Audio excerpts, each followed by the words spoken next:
आपला महाराष्ट्र में आपका स्वागत है। मैं अलका सिंह। बुलेटिन की शुरुआत करते हैं। नागपुर में विधानसभा विरोधी पक्ष नेता अजित पवार ने माननीय प्रधानमंत्री नरेंद्र मोदी की माताजी के निधन पर दुख व्यक्त करते हुए श्रद्धांजलि दी है।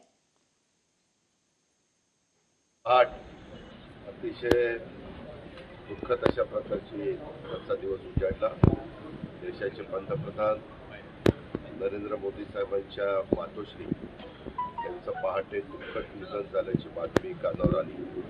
खरं तर जूनमध्ये त्यांचा 100वा वाढदिवस हा पार पाडण्यात आला आणि त्यावेळी स्वतः देशाचे पंतप्रधान पण त्यांना भेटायला गेलेले होते।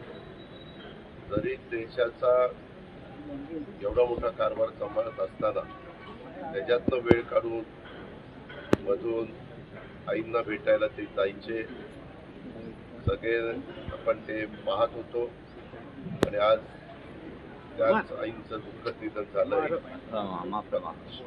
काळापुढं नियती पाडून आपलं कुणाचंच काही चालत नाही। मी व्यक्तिशः माझ्या वतीनं आमच्या राष्ट्रवादी काँग्रेस पक्षाच्या वतीनं जी काही घटना घडली त्याच्याबद्दल अतिशय।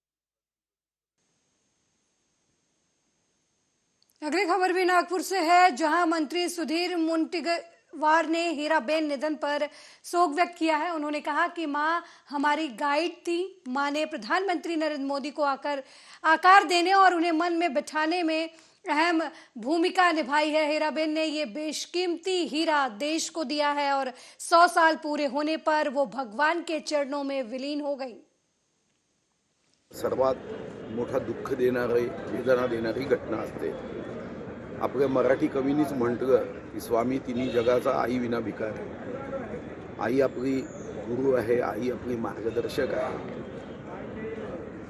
माननीय पंतप्रधान युगपुरुष विश्वगौरव देशगौरव नरेंद्र मोदींना घडवताना, त्यांच्यामध्ये संस्कार देताना, राष्ट्रभक्ती निर्माण करताना हीराबेन यांचा मोठा वाटा आहे। देशाला हा अनमोल हिरा हा हीराबेननी दिला। आज 100 वर्ष पूर्ण करून त्या ईश्वराच्या चरणी लीन झाल्या। अतिशय दुःख देणारी घटना आहे आणि या घटनेतही विश्वगौरव नरेंद्र मोदीजी यांनी स्वतः आईला खांदा देत आईचं आणि पुत्राचं काय नातं असू शकतं हे मात्र समाजासमोर आईचं महत्त्व।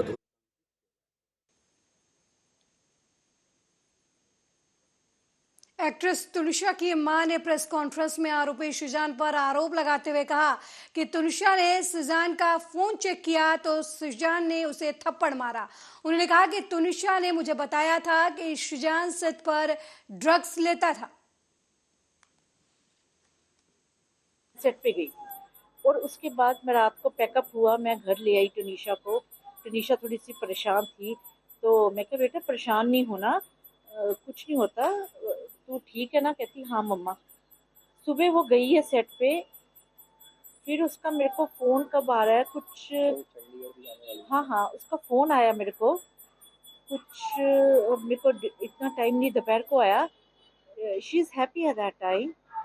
जिस दिन उसकी हुआ है उसने किया है कि मम्मा मेरा 2 दिन का ऑफ हो रहा है, मैं क्रिसमस मनाने चंडीगढ़ जाना चाहती हूँ। तो मैं कहा बेटा कोई बात नहीं, मैं तेरी टिकट कराती हूँ तो तू चली जा, पर मेरे को कंफर्मेशन दे, प्रशांत ईपी है जो, उससे मेरे को बात करने दे, तो तुम बेटा चले जाओ, ठीक है मैं करवा देती हूँ। कहती हाँ मम्मा मेरे को 2 दिन के लिए भेज दो, फिर मेरा चेंज हो जाएगा थोड़ा। मैं कहा ठीक है बच्चे। देखो जब मेरी बात, मेरे को ये कुछ नहीं कहना।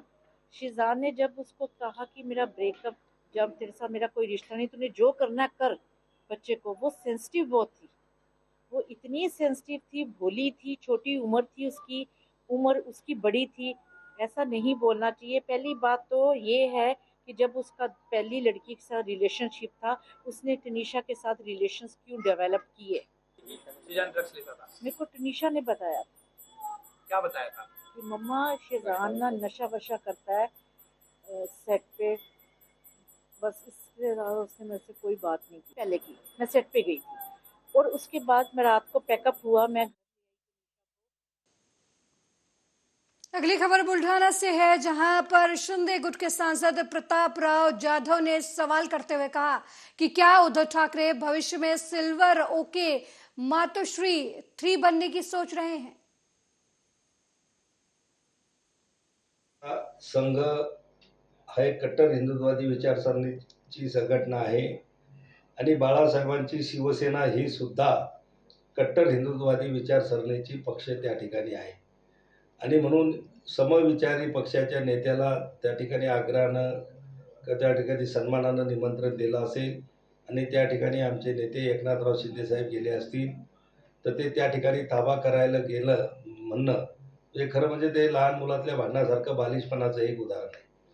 मग जर असंच म्हणायचं झालं तर हे जर असं लोकांना ते म्हणत असतील तर लोकांच्या मनामध्ये ही सुद्धा शंका येईल की उद्धव ठाकरे दर 8 दिवसाला त्या ठिकाणी सिल्वर ओकलं जातात की ज्या सिल्वर ओकच्या नेत्यांची विचारसरणी आणि शिवसेनेची विचारसरणी ही 2 टोकाची आहे, अगदी भिन्न आहे आणि मग हे सुद्धा त्या सिल्वर ओकवर ताबा करायला जातात का आणि भविष्यात सिल्वर ओकलं मातोश्री 3 बनवण्याचा विचार यांच्या डोक्यामध्ये आहे का, हा प्रश्न सुद्धा लोकांच्या मनात।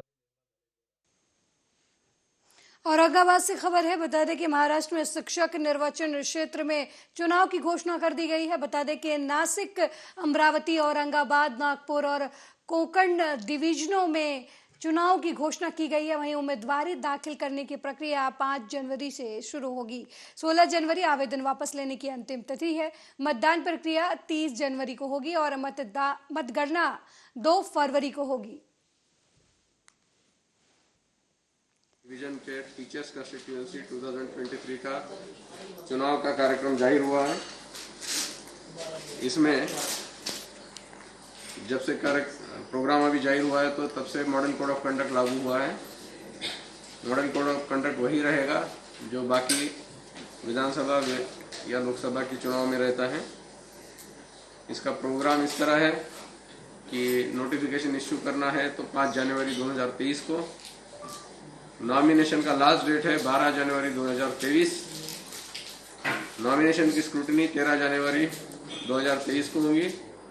मतदारसंघ औरंगाबाद याच्या टीचर्स कॉन्स्टिट्यूशनच्या इलेक्शनची घोषणा, निवडणुकीची घोषणा झालेली आहे। त्या अनुषंगाने माननीय निवडणूक आयोगाने प्रेस नोट पण जारी केलेली आहे। प्रोग्राम असा राहील की नोटिफिकेशन इश्यू होईल 5 जानेवारी 2023 ला। शेवटची नामनिर्देशनाची तारीख राहील 12 जानेवारी 2023। स्क्रूटिनी ऑफ नॉमिनेशन 13 जानेवारी 2023 ला होईल। Last date for withdrawal of कॅन्डिडेटच्या मागे घेण्याचा शेवटचा दिवस हा 16 जानेवारी 2023 राहील। मतदान 30 जानेवारी 2023 ला होईल। मतदानाची वेळ ही सकाळी 8 ते संध्याकाळी 4 पर्यंत असेल। 2 फेब्रुवारीला काउंटिंग सुरू होईल। 4 फेब्रुवारी पर्यंत आपल्याला इलेक्शन प्रोसेस कंप्लीट करायची।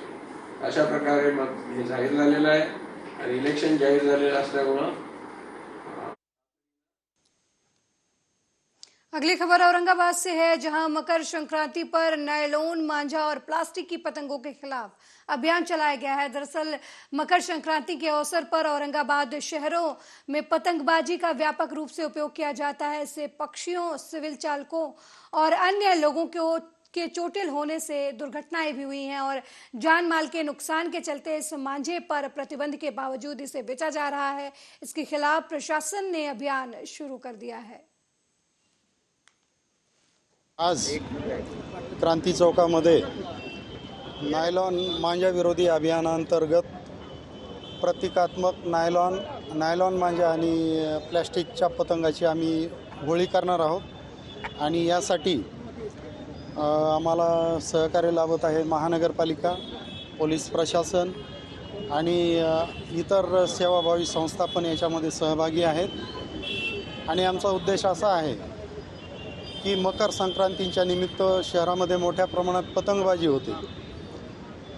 नायलॉन मांजा आणि प्लॅस्टिकचे पतंग मोठ्या प्रमाणात गेल्या 2 वर्षापासून आम्ही नायलॉन मांजा विरोधी मोहीम राबवत आहे। याही वर्षी शहरातील नागरिकांना आवाहन करत आहोत की कृपया नायलॉन मांजा वापरू नका।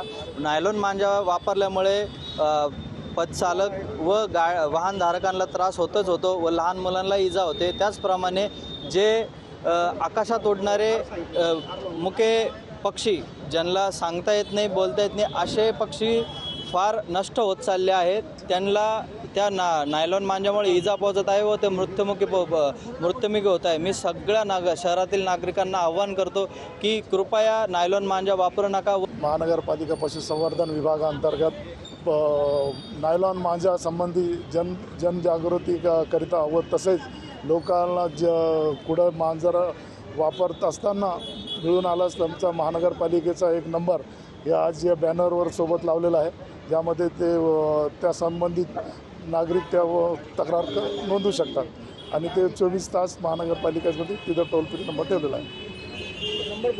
नंबर मी महानगरपालिके हद्दीच्या नागरिकाला आवाहन करेल का महानगरपालिकेचा नंबर आहे 0240230234 2301354. माझं नाव शेख शाहिद, प्रभारी पशुवैद्यकीय अधिकारी महानगरपालिका औरंगाबाद. महानगरपालिका वहीं थाने से मात्र 40 किलोमीटर की दूरी पर रहने वाली आदिवासी महिलाएं सरकारी अनदेखी के शिकार हैं.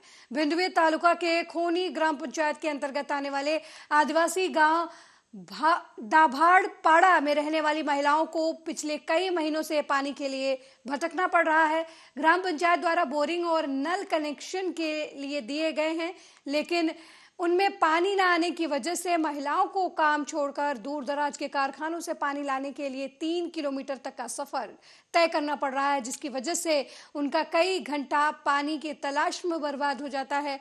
सरकारी उपेक्षा के शिकार आदिवासी महिलाओं ने ग्राम पंचायत और सरकार के प्रति घोर नाराजगी व्यक्त की है.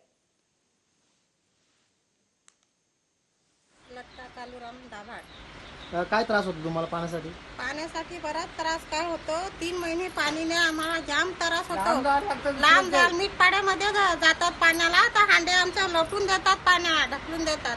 ते पाणी द्यायला बघत नाही. त्यांचे महिने लावलेलं पण 3 लाख रुपये त्यांनी घेतले, पण ते सांगतात गाववाले अध्यक्ष का आम्हाला द्या काम ना. ते मॅडम बोलते का मी स्वतः करून देते, ते देऊन नाही देत. ते मागतात आमच्या हातून आम्ही करून देतो. म्हणजे त्यांच्या खायचा इच्छा आहे ना. म्हणजे काय त्रास होतो तुम्हाला? शौचालयासाठी कुठे जावं लागतं? कुठे इकडे तिकडे भटकावं लागतं जंगलामध्ये. काय किती कचरा, किती काय, किती त्याच्यामध्ये आम्ही आमच्या पोरीवाली पण मोठ्या झाल्यात. मग ते उघड्यावर जमेल का तसं? किती दिवस काढू आम्ही? काहीच व्यवस्था नाही आमच्या बाथरूमची पण. एवढे आम्हाला पाण्याचा पण टंचाई मोफ आहे. आम्हाला बाथरूम पण आहे, आम्हाला रोड पण आहे ना, आम्हाला लाईट आहे. ती लाईट का तुमची दिली नाही आम्हाला, ते या बसून त्यात आम्हाला बिल भरायला लागतं. आम्ही गरीब माणसं, आम्ही काय करू?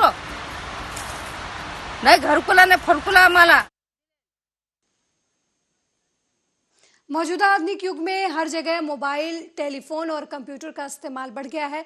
भ्रष्टाचार प्राचीन काल से डाकघर के माध्यम से किया जाता था. बहुत से लोगों ने उस उद्देश्य के लिए उपयोग किए जाने वाले डाक टिकटों को संरक्षित रखा है. ऐसे टिकटों की प्रदर्शनी टिकट कलेक्टर राजेश पाटिल ने पहली बार 125 देशों के अलग अलग आकार, रंग और विषयों के डाक टिकटों की प्रदर्शनी लगाई. इस प्रदर्शनी में नागरिकों और छात्रों ने देखा और कलेक्टरों ने उन्हें टिकटों की जानकारी दी. लागलेली होती, ज्यामध्ये सांगितलं होतं की मुख्य कार्यालय खामगाव पोस्ट येथे प्रदर्शनी आहे पोस्टाच्या तिकिटांची. ते बघण्यासाठी मी आलो.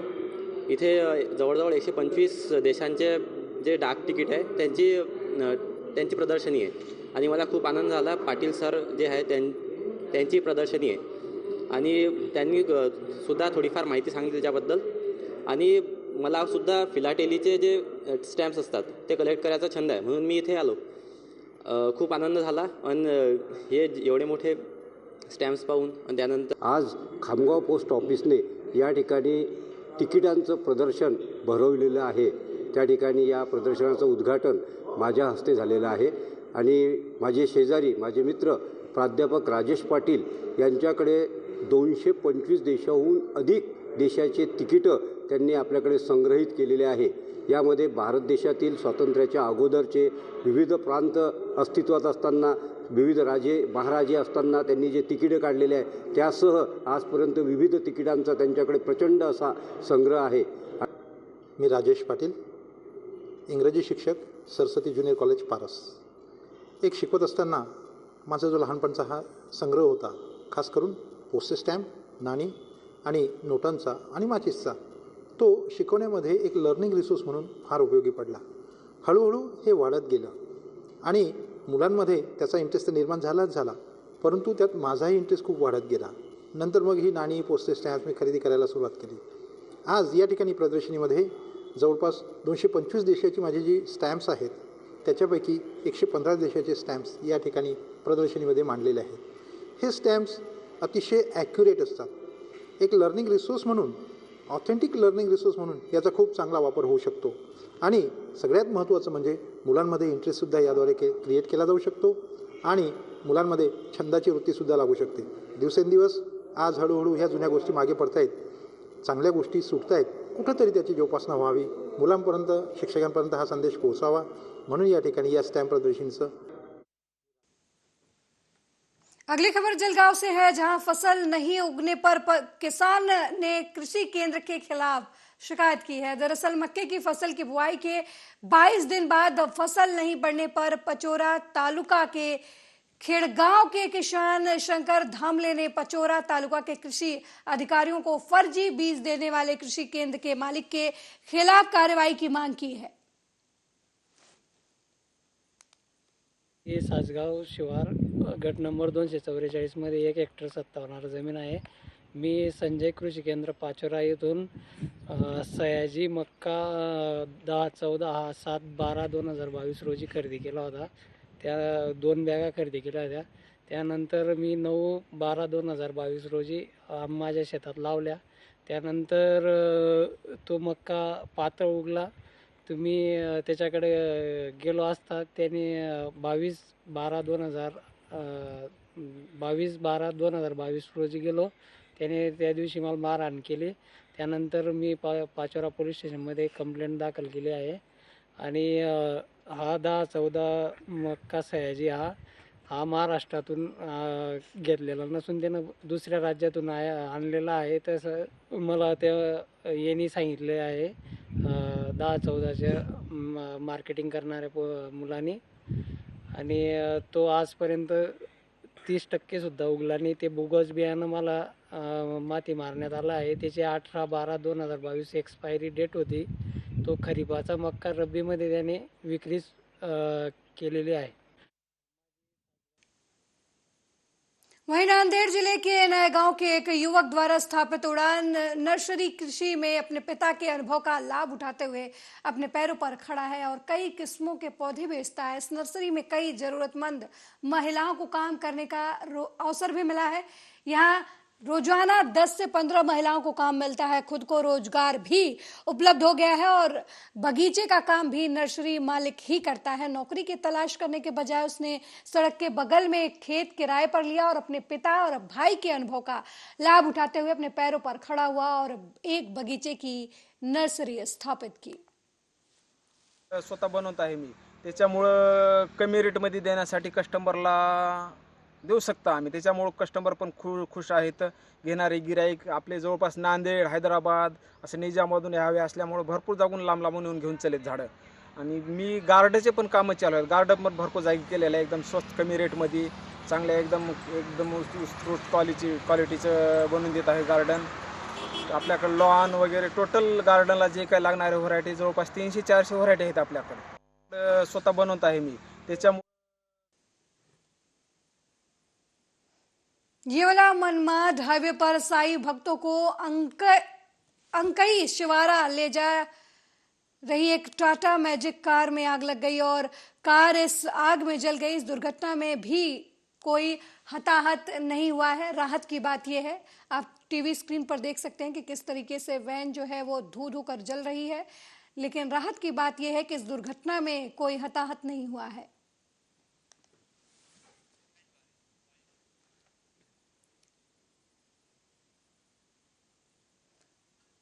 सोलापुर से खबर है, जहां प्रहार के मेयर के खिलाफ माहौल तहसीलदार द्वारा रंगदारी का मामला दर्ज कराया गया है। प्रहार जन शक्ति पार्टी के सोलापुर शहर अध्यक्ष अजीत कुलकर्णी पर मोहोल तहसीलदार द्वारा जबरन वसूली का आरोप लगाया गया है। प्रहार संगठन आक्रामक हो गया है और चेतावनी दी है कि मामले को तुरंत वापस लिया जाना चाहिए या संगठन की ओर से गंभीर आंदोलन शुरू किया जाएगा।